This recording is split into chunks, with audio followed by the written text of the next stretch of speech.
In a near-distant future, 8 high-profile gamers are called to be reunited at the top of a luxury building. They are all offered a winning prize of $100,000 after participating in a new game called the Call Up. When all members arrive at the meeting place, a robotic voice on the ceiling greets and asks them to sign in on tablets with their usernames, and that from now on, they will be referring to each other as such.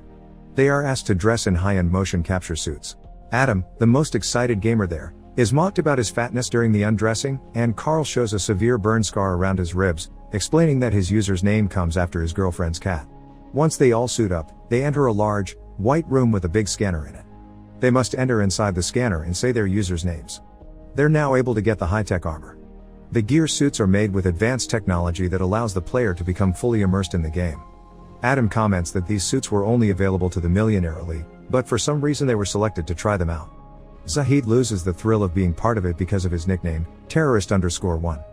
He feels it can become offensive because of his Bosnian roots.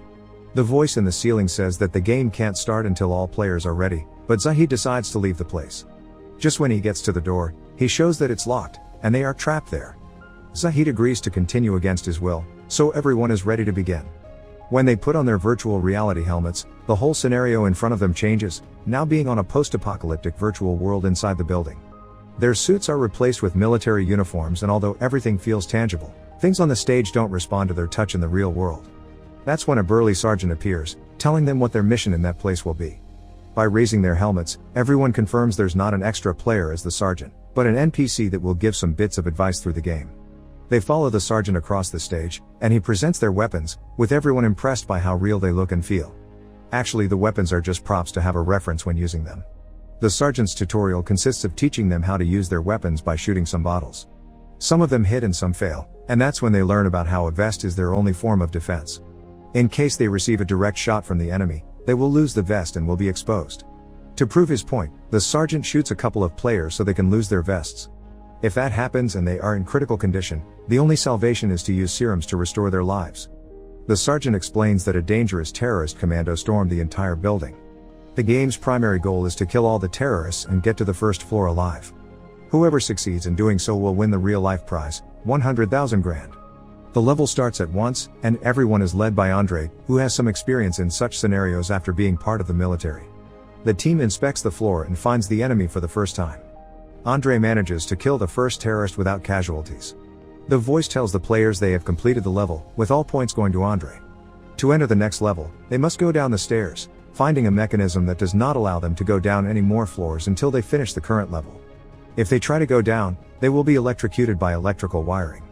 The new scenario is similar to the previous one, but with new guns for the players, so Andre teaches the group how to use them. Level 2 involves hiding, dodging, and preparing a counterattack to defeat the terrorists, who possess new weapons as well. After saving Adam from a direct hit, Andre loses his vest, making the best player exposed to any further wounds. Taylor is faced with the terror of the game's realism.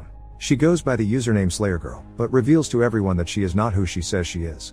Apparently, she replaced the real SlayerGirl, so she doesn't belong there and wants to get out of the game as soon as possible. She is calmed down by Shelly, the other gamer girl, who says that nothing of that is real and it's just a simulation. Despite this, Shelly thinks the gunfire feels accurate when she fights one of the terrorists. This terrorist ends up killed by Carl, having his first victory. But it does not last long, as he receives a surprise shot in the back. Carl gives up, asking the NPC to leave him alone, but the enemy shoots him again, almost at point-blank range to knock him to the ground. Before the situation gets worse, Shelly saves Carl, who agonizes on the floor. Carl's response not only ends up being quite exaggerated but also borderline traumatic. The damage received is not only noticeable in the game but in real life, as if a bullet had really hit him. Shelly removes her helmet to make sure everything is okay, and to her surprise, Carl has no apparent damage on the outside. The pain perpetuates until Andre appears and gives him his serum to heal. In the game, the bloody hole and the puddle around Carl are restored immediately, feeling better but still traumatized by the experience. They all take a break and have a meeting to discuss the possibility of everything being part of a reality TV show. Zahid panics and fails to try to take off his suit, which seems to be quite tight and embedded to the body. He theorizes that this is a human test for Andre's out-of-nowhere weapons company. Some people still think it's a sham, and even if it is truthful, they care too much about the prize money to stop playing. The tension against Andre increases, and he chooses to leave after facing heavy accusations, leaving them all to their fate. With his helmet raised up and staying in the plane of the real world, an angry Andre goes to the bathroom, not realizing the game still goes on. He is surprised in front of the mirror by several revived NPCs, and he only has time to lower his helmet before taking a direct hit. Everyone is alerted that the new level has begun. As soon as everything starts, Edward is shot, falling wounded to the ground. Luckily, he has a serum that uses to heal himself. Taylor tries to get out through the level obstruction, but her plan is frustrated because of the electric wiring. All perform random actions, with Adam throwing a grenade that manages to hit the terrorists, the only successful move of the round. The next scene shows Andre trying to look for help while crawling on the ground, but only feels himself slowly bleeding to death. The voice in the ceiling tells the players they passed level 2, with Adam getting the higher score. That's when they hear Andre's cries for help in the distance. Before being struck down by internal pain, Andre manages to hear a timer counting down. Once the timer ends, it discharges a high voltage current from the helmet into his brain, causing Andre to convulse to death. The others find him lying on the ground, unable to save him, and leaving the game with only 7 players. Zahid grabs a fire extinguisher, panicking and sweating, asking for a volunteer to help him remove his helmet. Carl immediately offers to do it, so Zahid ducks and braces for impact. Carl does his best, but nothing happens. The material is too rigid and solid, leaving Zahid beaten. In the virtual reality, the sergeant suddenly appears to beat up Zahid for trying to break the rules, with everyone feeling puzzled. He assures the others that there will be real consequences if they try to get out of the game.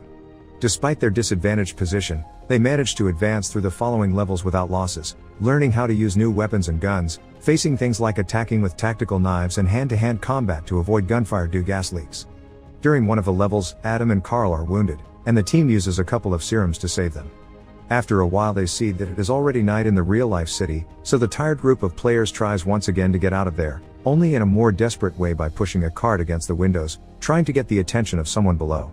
They manage to break the window a little, but just before they can get it, the sergeant attacks again the insurgent Zahid, only this time the damage ends up being more realistic than usual, and ends up breaking his leg badly in real life.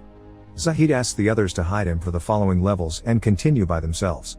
After a few moments, he dies of blood loss. The new level starts and Marco, the most ruthless player, falls after a brief encounter with the enemy.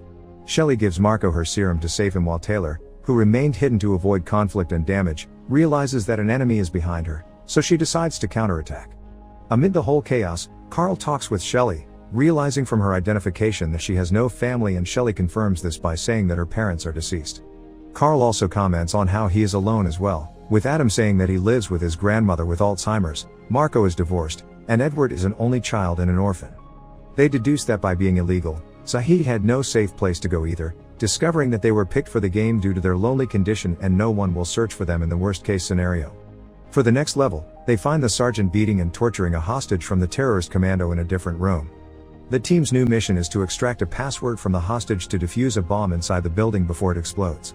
The guy only knows Russian and he is connected to voltage transmitters, so it involves mental strength that no one has, no one but Edward. He instantly presses the high voltage equipment to get the password, not caring for the man's cries and pleas of mercy.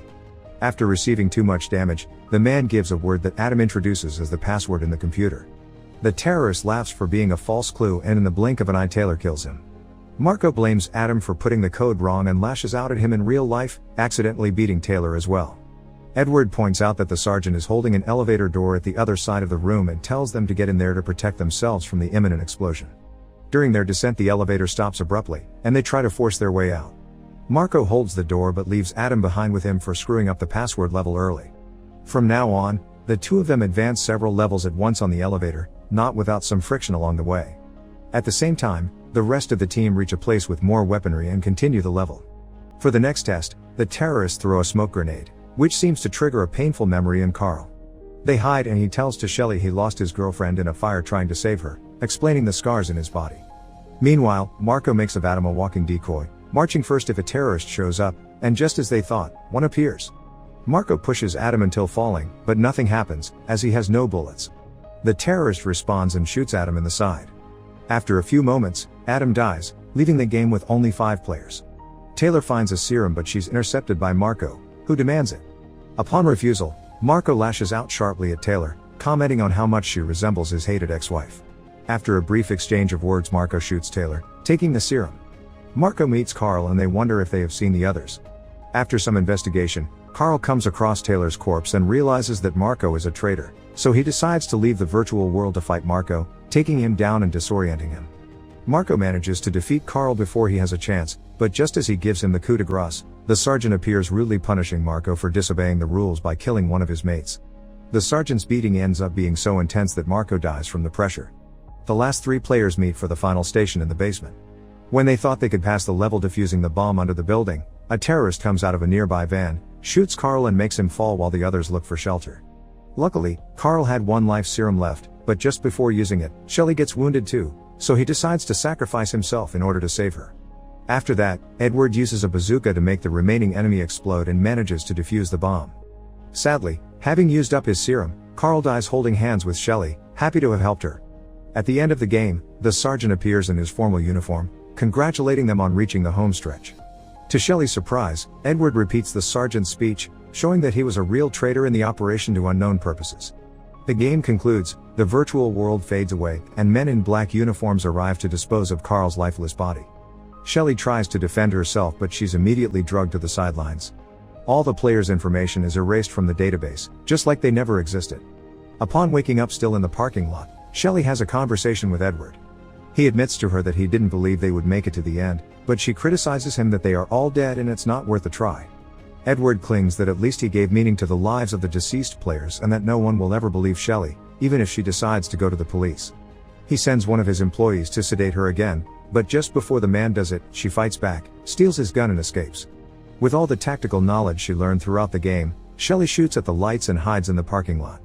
Edward sends his henchmen after her, but she emerges victorious after a battle in the dark.